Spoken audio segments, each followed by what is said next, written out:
Assalamualaikum warahmatullahi wabarakatuh. Bagaimana kabarnya anak-anak?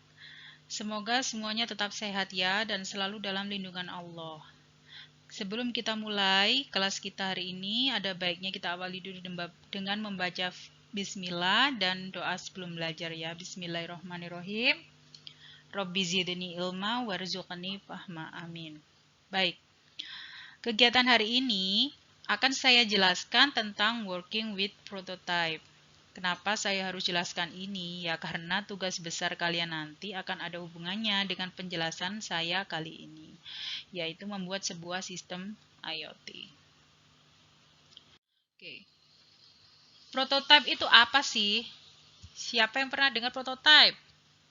Ya, prototype itu kalau menurut KBBI, Kamus Besar Bahasa Indonesia, itu artinya model asli yang menjadi contoh. Jadi intinya itu model awal atau contoh atau miniatur. Nah, prototype itu kalau bahasa teknisnya yaitu tahapan kedua sebelum suatu ide dilakukan produksi massal. Jadi tahapan pertama itu ya penemuan ide atau konsep awal. Nah, setelah itu baru dilakukan pembuatan prototype. Dengan adanya prototype ini, kita bisa uji coba dulu nih produk kita, meminimalisir kesalahan dalam pengambilan keputusan. Jadi misalkan nanti ada kesalahan dalam sistem kalian nih. Nah, itu tidak terlalu susah untuk melakukan perbaikan. Tujuan dari prototype itu sendiri, kalau hubungannya dengan pasar, itu ya tes pasar. Tes pasar itu maksudnya itu bukan ke pasar, bukan. Maksudnya tes dalam bidang usaha. Jadi kira-kira pasar atau dunia apa customer itu pengennya sistem seperti apa ya. Nah, kira-kira pasar nerima nggak nih produk saya? Atau kalau sudah diterima dengan baik atau dapat respon yang baik, baru deh nanti dilanjutkan ke produksi massal. Manfaatnya dari pembuatan prototipe itu, yang pertama kita bisa mendapat gambaran nyata atau konkret tentang bentuk miniatur dari sistem kita. Nah, jadi miniaturnya aja seperti ini. Berarti nanti sistem produksi massalnya ya nggak jauh dari miniatur itu gitu. Terus yang kedua kita tahu keinginan konsumen itu seperti apa. Nah, misalkan pada era pandemi seperti ini, konsumen itu butuh apa ya untuk memudahkan pekerjaan mereka, supaya mereka nggak usah berpindah tempat, supaya mereka nggak usah keluar rumah. Nah, itu konsumen butuh apa. Nah, ide itu dipikirkan dengan mengacu ke salah satu manfaat ini. Satu lagi, manfaatnya pembuatan prototipe itu hemat biaya. Nah, jadi kita untuk tes trial and error itu nggak perlu beli alat yang mahal. Jadi kita bikin prototipenya dulu dengan bahan dan alat yang murah atau terjangkau supaya kita tahu biayanya habis berapa. Nah, misalkan dikembangkan ke produksi massal kayak gitu. Oke.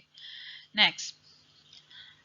Langkah-langkah pembuatan prototipe. Nah, untuk membuat sebuah prototipe, langkah setelah mendapatkan ide atau konsep, lalu selanjutnya yaitu pembuatan prototipe itu sendiri. Nah, di bagian ini ada dua macam langkah.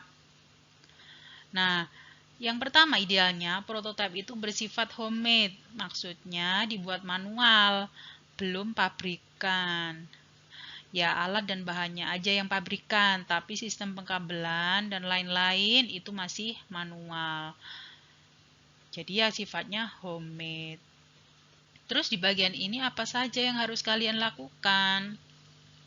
Yang pertama, kalian buat sketsa atau bentuk produk dari bentuk produk atau sistem dari ide atau konsep yang sudah kalian diskusikan dan putuskan. Sketsa itu bagaimana, Bu? Kalian tahu lukisan sketsa nggak? Ya, sketsa itu masih gambaran kasar. Apakah sudah berupa barang jadi? Ya belum barang jadi. Ya oret-oretan. Nah, maksudnya oret-oretan gini ya bukan oret-oretan, maksudnya masih belum masih tulisan tangan lah intinya, belum Nah, di sketsa kali ini yang kalian buat itu supaya kalian tahu alat dan bahan apa saja yang kalian butuhkan nanti. Misal, ada yang nanti akan ada yang buat sistem pengairan otomatis. Alatnya nanti kalian list, bahannya kalian list, kebutuhannya apa saja. Misal pakai node MCU-nya berapa, sensor kelembapan tanah, misal pakai jumper apa enggak. Nah, itu kalian jabarkan. Seperti itu ya. Tulisan tangan aja kalau masih sketsa ini. Oke. Lalu masuk ke bagian dimensi prototype. Oke, dimensi prototype. Disinilah fungsi dari sebuah datasheet komponen elektronika. Apa itu datasheet? Datasheet itu kalau di elektronik itu speknya.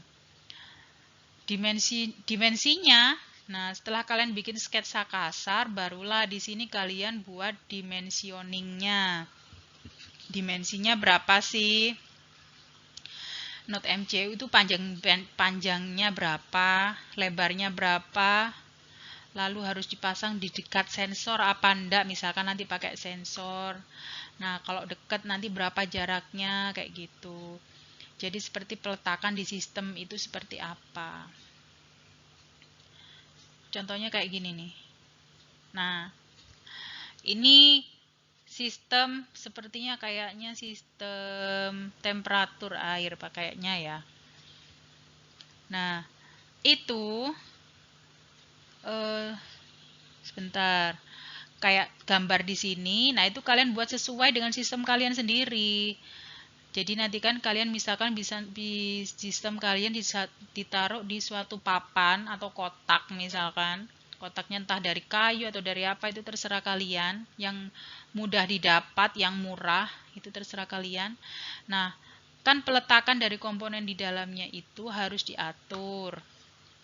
Kalau enggak, misalkan jadi nanti terjadi short atau hubungan pendek arus listrik gimana. Nah, terus pengaturannya itu antara sini ke sini, misalkan dari Uno, kalau ini dari Uno ke ini, nah itu jaraknya berapa, terus panjang jumpernya ini berapa, misalkan seperti itu. Terus dari Uno ke sensor ini jaraknya berapa senti, nah itu harus diatur betul. Nah, itulah fungsinya dari dimensioning gitu ya. Ngerti ya? Nah, nanti setelah dimensioning kalian buat cara kerjanya seperti apa.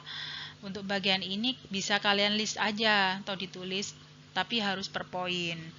Atau bisa juga kalian buatkan sebuah flowchart ya di sistem ini. Ya, dibentukkan flowchart aja untuk cara kerjanya. Nah, nanti setelah flowchart di bawahnya kalian uraikan lagi cara kerjanya seperti apa, pakai poin-poin 1, 2, 3 kayak gitu. Jadi flowchart kan pasti tahu kan kalian ya.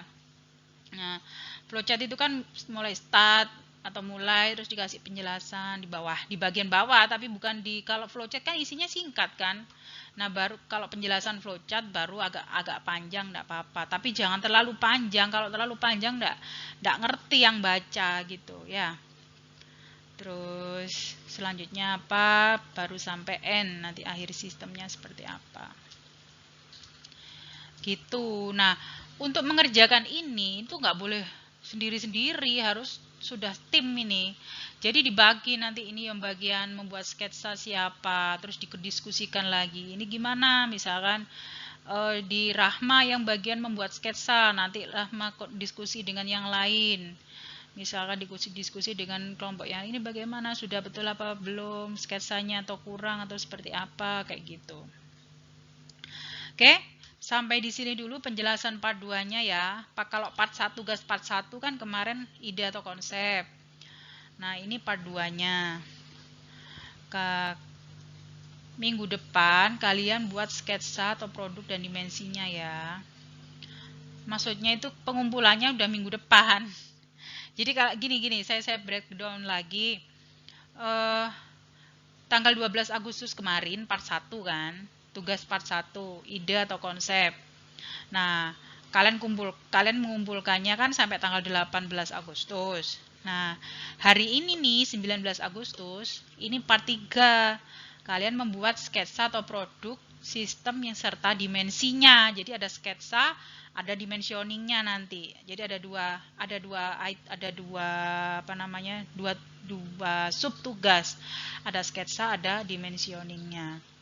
Nah, ini kalian kumpulkan, batasnya 1 minggu hingga tanggal 25 Agustus.